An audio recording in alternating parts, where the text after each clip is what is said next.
नमस्कार, आपके साथ मैं हूं अभिलाषा पाठक। शुरुआत करेंगे बड़ी खबर के साथ। प्रधानमंत्री की सुरक्षा सेंध पर कमेटी का गठन हो गया है। सुप्रीम कोर्ट ने मामले पर कमेटी का गठन कर दिया है और कमेटी की अगुवाई रिटायर्ड जज इंदु मल्होत्रा करेंगी।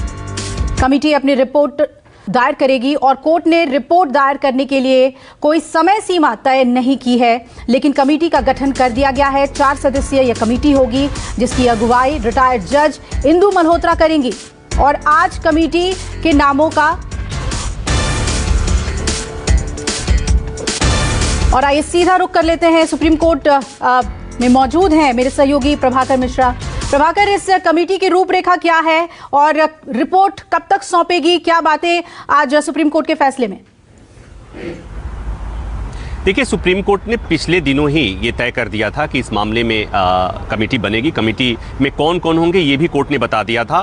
केवल ये बताना था कि कमेटी की अगुवाई कौन करेगा, चूंकि सुप्रीम कोर्ट ने कहा था कि सुप्रीम कोर्ट के रिटायर्ड जज करेंगे और जजों की सहमति लेने में 3 दिन समय लग गया था। उसके बाद आज सुप्रीम कोर्ट ने अपने आदेश में तय किया कि सुप्रीम कोर्ट के रिटायर्ड जज जस्टिस इंदु मल्होत्रा इस जाँच की निगरानी करेंगी। और उसके पहले ही कोर्ट ने तय कर दिया था कि चंडीगढ़ के DGP, Punjab and Haryana high court के रजिस्ट्रार जनरल इसमें शामिल होंगे, NIA के IG और IB के एडिशनल DG इसमें शामिल होंगे। तो ये कोर्ट ने सदस्यों को तो पहले बता दिया था, लेकिन सुप्रीम कोर्ट के कौन जज निगरानी करेंगे, रिटायर्ड जज, उसको बताना था, जो इंदु मल्होत्रा निगरानी करेंगी। कोर्ट ने एक बात और की, समय सीमा कोई तय नहीं किया है। कोर्ट ने कहा कि कमेटी यथाशीघ्र रिपोर्ट दायर करेगी, मतलब कोई समय सीमा तय नहीं है। एक बात और कोर्ट ने तय किया है, अपने आदेश में लिखा है कि ये कमेटी का जो काम होगा, टर्म ऑफ रेफरेंस क्या होगा, जांच किस दिशा में होगी, वो कोर्ट ने तय किया। कोर्ट ने कहा है कि ये कमेटी का काम होगा कि प्रधानमंत्री की सुरक्षा में चूक के लिए जिम्मेवार अधिकारी कौन हैं, किन की कमी की वजह से ये चूक हुई है,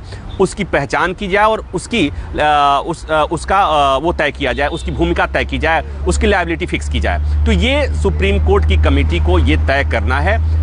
कोई समय सीमा नहीं है, लेकिन चूंकि ढेर सारे सवाल हैं प्रधानमंत्री की सुरक्षा चूक को लेकर, इसको लेकर बहुत सियासत भी हुई। शुरू में पंजाब सरकार ने सिरे से खारिज कर दिया कि प्रधानमंत्री की सुरक्षा में कोई चूक नहीं हुई है। मुख्यमंत्री अभी भी कह रहे हैं कि प्रधानमंत्री की सुरक्षा में कोई चूक नहीं हुई है, लेकिन कोर्ट के सामने, सुप्रीम कोर्ट में जरूर पंजाब सरकार ने जरूर ये कहा था कि प्रधानमंत्री की सुरक्षा चूक का मामला गंभीर है और अगर सुप्रीम कोर्ट को लगता है कि सुप्रीम कोर्ट को कोई कमेटी गठित करना चाहिए तो सुप्रीम कोर्ट कमेटी गठित कर सकती है। इस पर सरकार को कोई आपत्ति नहीं होगी। और पंजाब सरकार ने यहां तक कह दिया था कि अगर सुप्रीम कोर्ट की कमेटी पंजाब सरकार के किसी अधिकारी को दोषी मानती है, ठहराती है, जांच रिपोर्ट में ऐसी बात आती है, तो वो जो चाहे वो पंजाब सरकार के अधिकारी को सजा दे सकती है कोर्ट। तो कुल मिलाकर ये कि अब उम्मीद की जानी चाहिए कि प्रधानमंत्री की सुरक्षा चूक को लेकर जितने सवाल हैं, चाहे वो सियासी सवाल हो या गंभीर सवाल, चूंकि बात प्रधानमंत्री की सुरक्षा से जुड़ा हुआ है, उन सारे सवालों के जवाब ये उम्मीद की जानी चाहिए कि सुप्रीम कोर्ट की कमेटी के द्वारा गठित कमेटी की जांच में सारी चीजें आ जाएंगी। क्योंकि अब तक केंद्र सरकार भी जांच कर रही थी, राज्य सरकार भी जांच कर रही थी, दोनों को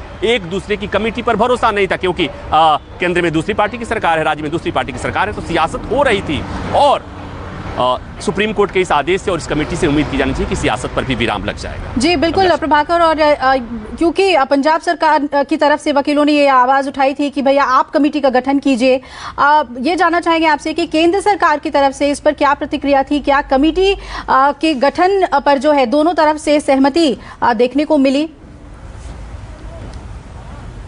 देखिए, सुप्रीम कोर्ट की कमेटी गठन होने के पहले ही राज्य सरकार या केंद्र सरकार वाद विवाद कर सकते हैं, अपनी राय दे सकती हैं। कोर्ट के फैसले के बाद कोई सरकार, चाहे वो केंद्र की हो या राज्य सरकार को हो, उसको असहमति जताने की बात नहीं है। हमारे देश की एक परंपरा है। दूसरी बात कि देश की सबसे बड़ी अदालत है, तो ये बात तो नहीं है कि सरकारें क्या कहेंगी। लेकिन जैसा मैंने कहा कि केंद्र सरकार ने कहा कि इस मामले की जांच निष्पक्ष होनी चाहिए, क्योंकि मामला गंभीर है, प्रधानमंत्री की सुरक्षा जुड़ा हुआ मसला है।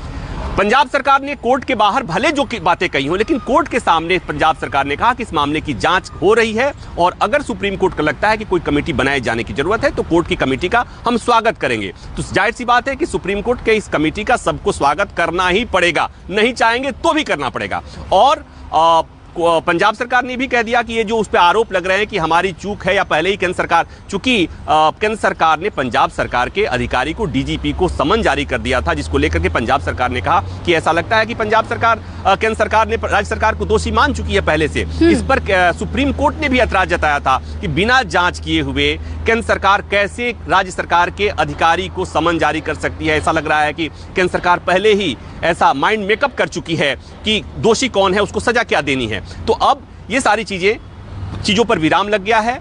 सुप्रीम कोर्ट की कमेटी जांच करेगी, सुप्रीम कोर्ट के रिटायर्ड जज की निगरानी में जांच होगी, जस्टिस इंदु मल्होत्रा उस जांच की निगरानी करेंगी और उसके बाद वो जो सारी चीजें आएंगी सुप्रीम कोर्ट के सामने आएंगी और उम्मीद की जानी चाहिए कि सारे तथ्य सामने आ जाएंगे। सुरक्षा में कुछ और याचिकाएं भी दाखिल की गई हैं पीएम के सिक्योरिटी ब्रीच से ही जुड़ी हुई। आपने दायरा समझाया कि कमेटी की जांच का दायरा क्या होगा, लेकिन इन याचिकाओं का भी क्या असर पड़ेगा? देखिए, एक सुप्रीम कोर्ट ने जब फैसला सुरक्षित कर लिया था उसके बाद एक याचिका और आई थी जिसमें मांग किया गया था कि राज्य सरकार के खिलाफ कार्रवाई की जाए। उसमें मुख्यमंत्री को भी पार्टी बनाया गया था, लेकिन वो याचिका बाद में आई है, उस पर अभी कोर्ट में कोई चर्चा नहीं है और मुझे नहीं लगता है कि सुप्रीम कोर्ट अब उस याचिका को एंटरटेन करने जा रहा है या उस पर कोई तवज्जो देने जा रहा है, क्योंकि जांच की मांग हो रही थी। सुप्रीम कोर्ट में जांच की मांग हुई थी, सुप्रीम कोर्ट ने इसे संज्ञान लिया था, सुप्रीम कोर्ट में विस्तृत सुनवाई हुई, केंद्र सरकार का पक्ष सुना गया, राज्य सरकार का पक्ष सुना गया। इस मामले में जो प्रमुख पक्षकार थे उनकी बातें सारी सुनने के बाद सुप्रीम कोर्ट ने फैसला दिया है। तो जांच हो रही है, जांच सुप्रीम कोर्ट में निगरानी हो रही है। अब ऐसे में मुझे नहीं लगता है कि अब इसके बाद किसी याचिका को सुप्रीम कोर्ट इंटरटेन करने जा रहा है। अब जांच होगी और जांच के बाद ही जो चीजें आएंगी उसके बाद सुप्रीम कोर्ट में सुनवाई होगी। चलिए, बहुत ही विस्तार से आपने प्रभाकर समझाया, शुक्रिया आपका पूरी जानकारी हमें देने के लिए। अगली बड़ी खबर का आइए रुख कर लेते हैं। हरिद्वार में धर्म संसद में हेट स्पीच के मामले में सुप्रीम कोर्ट आज सुनवाई करेगा और इस मुद्दे को कांग्रेस के वरिष्ठ नेता कपिल सिब्बल ने सुप्रीम कोर्ट के सामने उठाया था। सिब्बल ने कोर्ट में कहा था यह मुद्दा काफी खतरनाक है, जिसके बाद सीजेआई एनवी रमन्ना ने कहा कि हम इस पर सुनवाई करेंगे। दरअसल हरिद्वार के खड़खड़ी स्थित वेद निकेतन में 17 से 19 दिसंबर तक धर्म संसद का आयोजन हुआ था। इसमें संतों की ओर से हेट स्पीच दी गई। धर्म संसद का वीडियो सोशल मीडिया पर वायरल हो गया था और इसे लेकर पूरे देश में काफी विवाद भी मचा हुआ है। उधर हरिद्वार पुलिस ने इस मामले में वसीम रिजवी उर्फ जितेंद्र नारायण त्यागी और अन्य के खिलाफ मामला भी दर्ज किया है। अब ये मामला सुप्रीम कोर्ट तक पहुंच गया है। कपिल सिब्बल ने इस मामले को उठाया और कहा कि यह बेहद ही खतरनाक मामला है, जिसके बाद सुप्रीम कोर्ट ने सहमति दिखाई, कहा कि हम इस मामले को सुनेंगे। और प्रभाकर इस खबर पे नजर बनाए हुए हैं। प्रभाकर, किस तरीके से इस हेट स्पीच मामले को देखा जाए और इसकी सुनवाई के लिए सुप्रीम कोर्ट तैयार हो गया? देखिए, अब से थोड़ी देर बाद सुनवाई शुरू होगी मुख्य न्यायाधीश की बेंच में। पहले ही फ्राइडे को ये मेंशन हुआ था, सुप्रीम कोर्ट ने कहा था कि हम इसको, थर्सडे को मेंशन हुआ था, उसके बाद सुप्रीम कोर्ट ने कहा था हम इस पर सुनवाई करेंगे। वरिष्ठ वकील कुर्बान अली की तरफ से याचिका दायर हुई है। इस मामले में वकील कपिल सिब्बल हैं, उन्होंने मेंशन भी किया था कोर्ट के सामने। और याचिका में जो बात कही गई है कि जो हरिद्वार के धर्म संसद में जो बातें कही गई, एक तो जिक्र वहां का है, दूसरा हिंदू वाहिनी की तरफ से दिल्ली में भी एक सभा का आयोजन किया गया था, वहां पर भी वही बातें की गई थी। और उस याचिका में कहा गया था कि जो धर्म संसद में हरिद्वार में जो बातें कही थी या दिल्ली के सभा में जो बात कही गई थी, वो मात्र हेट स्पीच नहीं है, वो धर्म विशेष के खिलाफ जीनोसाइड की अपील करता उसमें किया गया था। और ये इतना गंभीर मामला है और इसमें पुलिस ने एफआईआर दर्ज तो जरूर कर लिया, 2 एफआईआर दर्ज हुए थे हरिद्वार के मामले में, लेकिन उसके बाद पुलिस ने उस पर कोई कार्रवाई नहीं की है। और कोई भी चूंकि कार्रवाई नहीं करने से ऐसे लोगों का और मनोबल बढ़ता है और इसलिए मांग की गई है कि सुप्रीम कोर्ट इसमें दखल दे। और सुप्रीम कोर्ट ने इसकी गंभीरता को देखते हुए इस मामले में सुनवाई का फैसला किया। अब से थोड़ी देर बाद सुनवाई होगी और सबने देखा है कि हरिद्वार के उस धर्म संसद को धर्म संकट तक लोगों ने कहा, सोशल मीडिया पर जिस तरह से बातें आई और जिस तरह से जो बयान दिए गए थे, काफी आपत्तिजनक भड़काऊ बयान उसे कहे जा सकते हैं। तो उस पर विस्तार से चर्चा होगी। सुप्रीम कोर्ट ने अगर टिप्पणी की तो बड़ी बात होगी, लेकिन मैं जो समझ पा रहा हूं कि इस मामले में जो पक्षकार बनाया गया है, एक तो पक्षकार हरिद्वार उत्तराखंड सरकार को बनाया गया है, उत्तराखंड पुलिस को बनाया गया है, दूसरा चूंकि दिल्ली का भी मामला था तो दिल्ली पुलिस को इस मामले में पक्षकार बनाया गया और साथ ही साथ केंद्र सरकार को पक्षकार बनाया गया है। लेकिन एक बात और मैं संज्ञान में लाना चाहता हूं कि उज्जैन में भी एक इस तरह की सभा हुई थी, उसके संबंध में कोई चर्चा नहीं की गई। अभी हमारे एक पत्रकार मित्र इस बात की चर्चा कर रहे थे कि जब 2 जगह की चर्चा हुई थी तो उज्जैन मध्य प्रदेश की घटना की भी चर्चा होनी चाहिए थी, लेकिन उसकी चर्चा नहीं हुई है। तो उम्मीद यही कि अब से थोड़ी देर बाद जब सुप्रीम कोर्ट में सुनवाई होगी, मुख्य न्यायाधीश की बेंच में जब सुनवाई होगी, तो इस मामले की गंभीरता पर और विस्तार से चर्चा होगी और हो सकता है इस मामले में कि सुप्रीम कोर्ट केंद्र सरकार और उत्तराखंड सरकार दिल्ली पुलिस से इस मामले में जवाब तलब करे और पूछे, कहे कि अभी तक इस मामले में क्या कार्रवाई हुई है, जवाब दीजिए। जी बिल्कुल, जो PIL है इसमें क्या मांगे उठाई गई हैं, इसके बारे में भी जानना चाहेंगे। देखिए, PIL में पहले तो इस मामले की गंभीरता की बात की गई है, चर्चा की गई है, गंभीरता की मामला कितना गंभीर है। उसमें यह कहा गया है कि एक होता है भड़काऊ बयान, ये भड़काऊ बयान हेट स्पीच से ज्यादा का मामला है। इसमें धर्म विशेष के खिलाफ जीनोसाइड की अपील की गई है कि किस तरह से एक धर्म को पूरी तरह खत्म करना है, किस तरह से इस तरह के बयान दिए गए हैं। तो उसमें यह कहा गया है कि इसमें सुप्रीम कोर्ट दखल दे, संबंधित सरकारों से जवाब तलब करे, इस तरह की कार्रवाई हो जिससे भविष्य में इस तरह का कोई बयान नहीं हो, कोई इस तरह की बातें नहीं हो, क्योंकि देश की सबसे बड़ी अदालत जो है वह लोगों के फंडामेंटल राइट और संविधान की संरक्षक है। तो इस तरह की बातें की गई हैं। तो उम्मीद ये की जानी चाहिए कि सुप्रीम कोर्ट इस मामले में संबंधित सरकारों यानी उत्तराखंड सरकार और दिल्ली पुलिस और केंद्र सरकार को नोटिस जारी करे और उसके बाद वो जवाब मांगे कि इतना दिन हो गया, अभी तक इस मामले में क्या कार्रवाई होगी। चूंकि याचिका में कहा गया है कि 2 FIR दर्ज तो जरूर हुए थे हरिद्वार धर्म संसद के मामले में, लेकिन पुलिस ने अभी तक उसमें कार्रवाई नहीं की है। और एक बात इसमें और मैं कहूं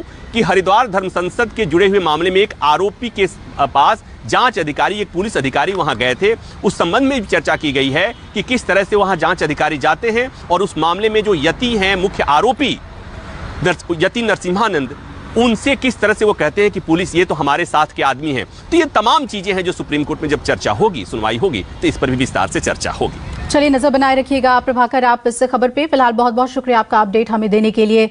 तो उत्तराखंड सरकार ने FIR तो दर्ज कर लिया, लेकिन अभी तक इस मामले में क्या कदम उठाए गए हैं, क्या कार्रवाई की गई है, ये सारी बातें आज सुप्रीम कोर्ट में सामने आएंगी। और दूसरी बड़ी खबर आपको बता दें, भारत चीन के बीच 14वें दौर की आज बैठक है। LAC पर विवाद खत्म करने के लिए भारत चीन के बीच 14वें दौर की बैठक शुरू हो चुकी है। बातचीत भारत और चीनी कमांडर के बीच चुशूल मोल्डो पॉइंट पर तनाव को कम करने के लिए हो रही है और बचे हुए टकराव वाले क्षेत्रों में जैसे हॉट स्प्रिंग्स और डेप्सांग भी शामिल है, जिन पर बातचीत कर तनाव कम करने की कोशिश की जा रही है। भारत और चीन के बीच 13वें दौर की सैन्य वार्ता में की बात करें तो वो 10 अक्टूबर को हुई थी, लेकिन तब उस वार्ता का कोई ठोस हल नहीं निकल पाया था और PLA यानी पीपल्स लिबरेशन आर्मी भारतीय सेना के सुझावों से सहमत नहीं थी और भारत भी चीन को पीछे भेजने पर अड़ा हुआ था।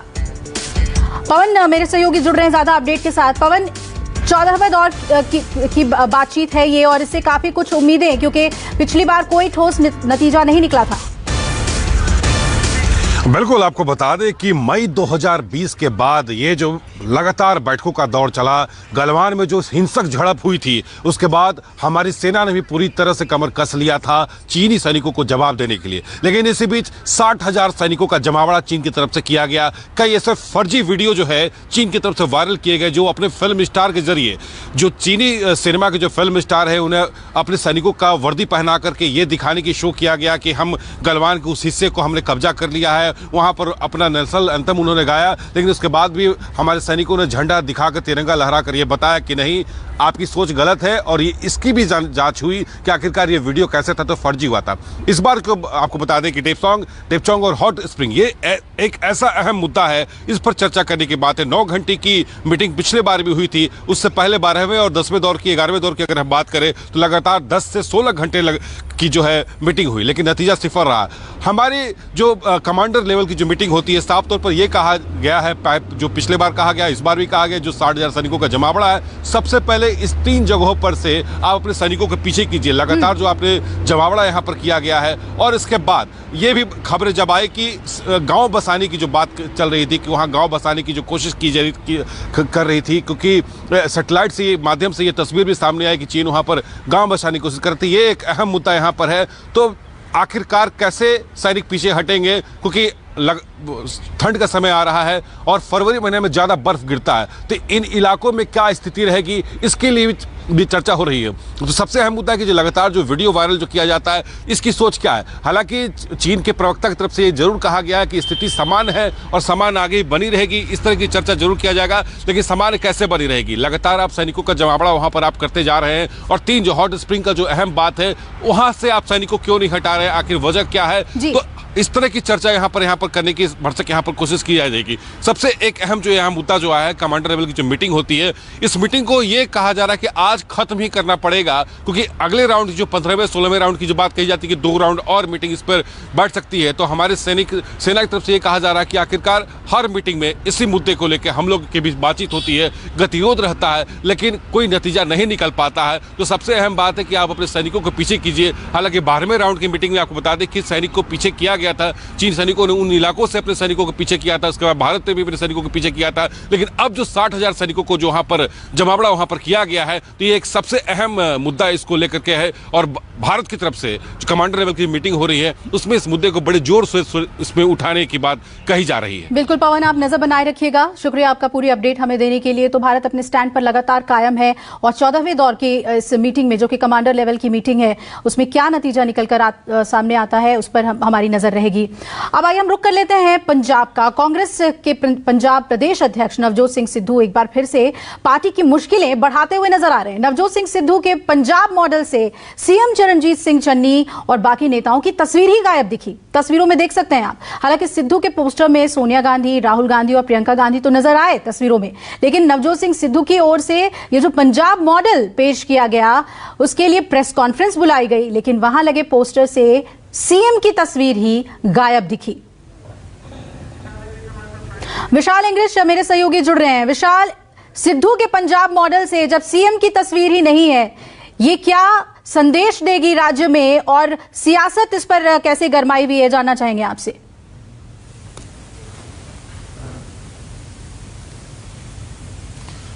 देखिए, सियासत यदि कहा जाए तो कांग्रेस के लिए ये सुसाइडल कहा जा सकता है, क्योंकि नवजोत सिंह सिद्धू प्रदेश के अध्यक्ष हैं और सभी जो ग्रुप्स हैं उनको साथ लेके चलना उनकी जिम्मेवारी है। लेकिन सिद्धू का जो एकला चलो प्रोग्राम शुरू हुआ है और जिसमें वो साफ और स्पष्ट करते हुए दिखाई दे रहे हैं कि यही कांग्रेस का मॉडल है, यही उनका पंजाब मॉडल है, जबकि कांग्रेस ने अभी तक आधिकारिक तौर पर किसी ने भी नहीं कहा कि नवजोत सिंह सिद्धू का जो पंजाब मॉडल है वो कांग्रेस का है, क्योंकि कांग्रेस ने इससे पहले एक मैनिफेस्टो कमेटी का गठन कर दिया था। कल ही उन्होंने कुछ मेंबरों को भी शामिल किया है और प्रताप सिंह बाजवा उस मैनिफेस्टो कमेटी के अध्यक्ष भी हैं। लेकिन अभी तक प्रताप सिंह बाजवा ने ये नहीं कहा कि नवजोत सिंह सिद्धू का ही जो पंजाब मॉडल है वो कांग्रेस का मैनिफेस्टो है। लेकिन यही कहा जा रहा है कि कांग्रेस चाहती है कि जो मैनिफेस्टो हो वो पूरा करने वाला मैनिफेस्टो होना चाहिए। और जिस तरह से नवजोत सिंह सिद्धू ने कल ये भी कह दिया कि जो कांग्रेस मुख्यमंत्री के चेहरे का ऐलान पंजाब के लोग करेंगे, ना कि हाईकमांड करेगी। इससे क्या आप जो अंदाजा निकाल सकते हैं कि कहीं ना कहीं नवजोत सिंह सिद्धू और हाईकमांड के बीच इसी मुख्यमंत्री के नाम को लेके रस्साकशी चल रही है। और वहीं पर मुख्यमंत्री जिस तरह से कहा जा रहा था कि दलित समाज को वो प्राथमिकता देते हैं, लेकिन अभी तक कांग्रेस ने ये नहीं कहा। लेकिन रणदीप सुरजेवाला ने साफ और स्पष्ट कर दिया था कि 3 नाम, चाहे वो सुनील जाखड़ हो, नवजोत सिंह सिद्धू हो या चरणजीत सिंह चन्नी के नामों को आगे बढ़ाते हुए कांग्रेस चुनाव मैदान में जाएगी। किसी एक व्यक्ति विशेष के नाम के ऊपर कांग्रेस चुनाव लड़ने वाली नहीं है। लेकिन जिस तरह से नवजोत सिंह सिद्धू के तेवर है वो पंजाब में कांग्रेस की मुश्किलें काफी ज्यादा बढ़ाने वाले हैं। इस पोस्टर के बाद पंजाब कांग्रेस की तरफ से कोई प्रतिक्रिया आई है? सीएम चन्नी की तरफ से कोई प्रतिक्रिया आई है?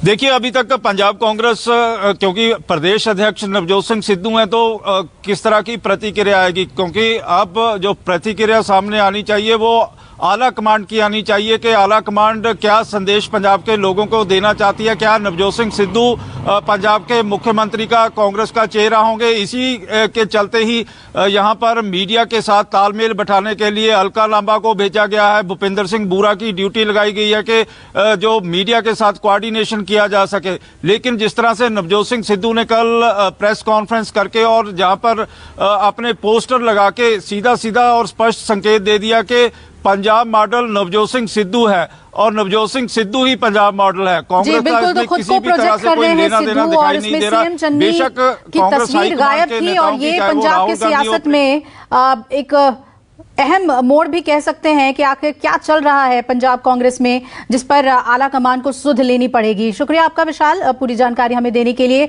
और पंजाब से जुड़ी अगली बड़ी खबर आपको बता दें, सीएम चेहरे पर आज केजरीवाल बड़ा बयान दे सकते हैं। अगले हफ्ते सीएम चेहरे का ऐलान केजरीवाल कर देंगे। उन्होंने कहा है कि जल्द ही सीएम चेहरे का ऐलान करेंगे। 2 दिन के पंजाब दौरे पर केजरीवाल पंजाब पहुंच गए हैं, तो 2 दिन के दौरे पर हैं और इस दौरान पंजाब में आम आदमी पार्टी की तरफ से सीएम का, मुख्यमंत्री पद का दावेदार कौन होगा, वो चेहरा कौन होगा जिस पर आम आदमी पार्टी चुनाव मैदान में उतरेगी, उसे लेकर ऐलान कर सकते हैं केजरीवाल।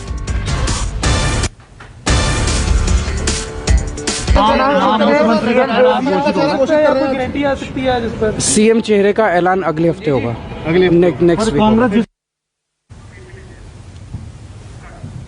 और इधर स्वामी प्रसाद मौर्य के साथ इस्तीफा देने वाले प्रजापति का बड़ा दावा सामने आया है। आज और लोग भी बीजेपी से इस्तीफा देंगे, ये कहा है प्रजापति ने। कहां जाएंगे ये 14 तारीख को ये रिवील करेंगे, बताएंगे कि किस पार्टी की तरफ रुख करेंगे।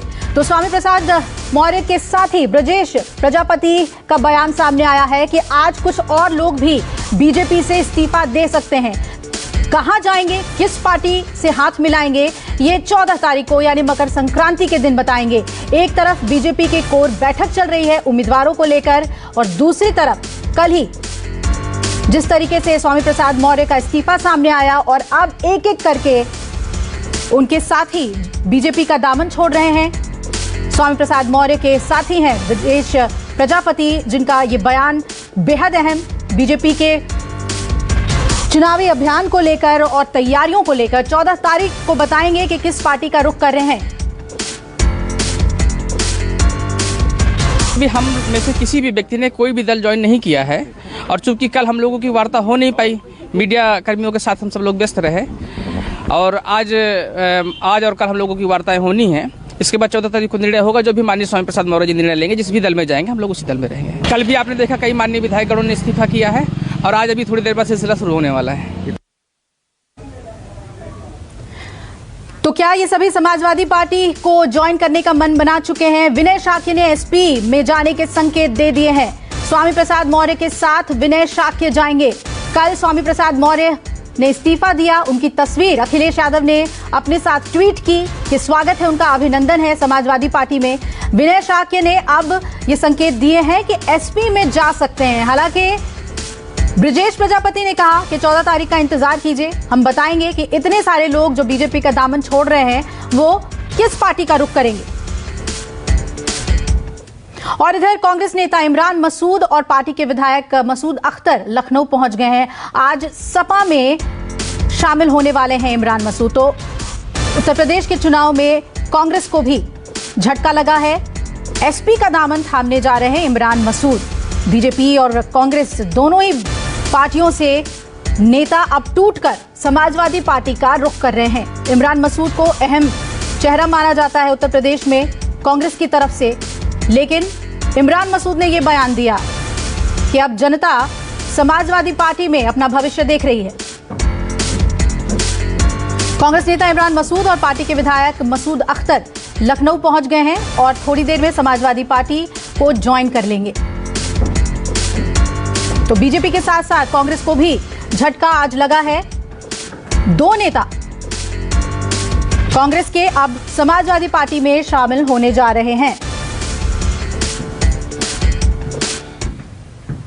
और बात करेंगे कोरोना की। क्या देश में कोरोना की दूसरी लहर जैसे हालात पैदा होने वाले हैं? ये सवाल इसलिए उठ रहे हैं क्योंकि कोरोना केस में अचानक से उछाल देखने को मिला है और इस बार ये 2 लाख का आंकड़ा छूने को बेकरार है। दरअसल पिछले 24 घंटे के दौरान कोरोना केस 1,94,720 के आंकड़े को छू गया है, जबकि 442 लोगों की मौत हुई है पिछले 24 घंटे में। और ये आंकड़े इसलिए डरा रहे हैं क्योंकि इससे पहले कोरोना के 1,68,000 केस पाए गए थे, यानी एक दिन में ही 26,000 केस बढ़ गए, बढ़ोतरी हो गई मामलों में। लगातार बेकाबू हो रहे कोरोना की वजह से केंद्र सरकार पूरी तरीके से अलर्ट मोड पर है और आज केंद्र की तरफ से सभी राज्यों को चिट्ठी लिखी गई है और अस्पतालों में मेडिकल ऑक्सीजन के इंतजाम को सुनिश्चित करने के लिए कहा गया है। केंद्र की तरफ से यह भी कहा गया है कि सभी अस्पतालों में कम से कम 48 घंटे का ऑक्सीजन बैकअप होना चाहिए, यह सुनिश्चित करें।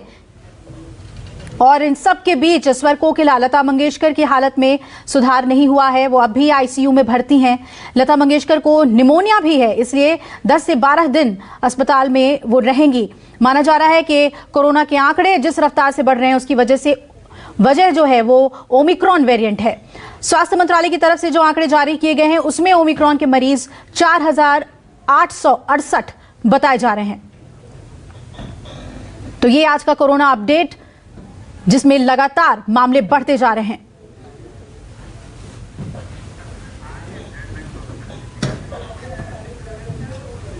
तो कोरोना के मामलों में लगातार बढ़ोतरी देखने को मिल रही है, केसेस में उछाल और एक दिन में 26,000 और ज्यादा मामले बढ़ गए हैं। देश में लगातार अब 2 लाख का आंकड़ा छूने जा रहा है कोरोना के मामलों की बात करें तो। नमस्कार, मैं हूं मानक गुप्ता। अगर आपको हमारा ये वीडियो पसंद आया हो तो इसे लाइक और शेयर जरूर करें और हां, हमें सब्सक्राइब और फॉलो करना ना भूलें ताकि आप देश और दुनिया की कोई खबर मिस ना करें। तो जुड़े रहिए हमारे साथ और देखते रहिए न्यूज़ 24।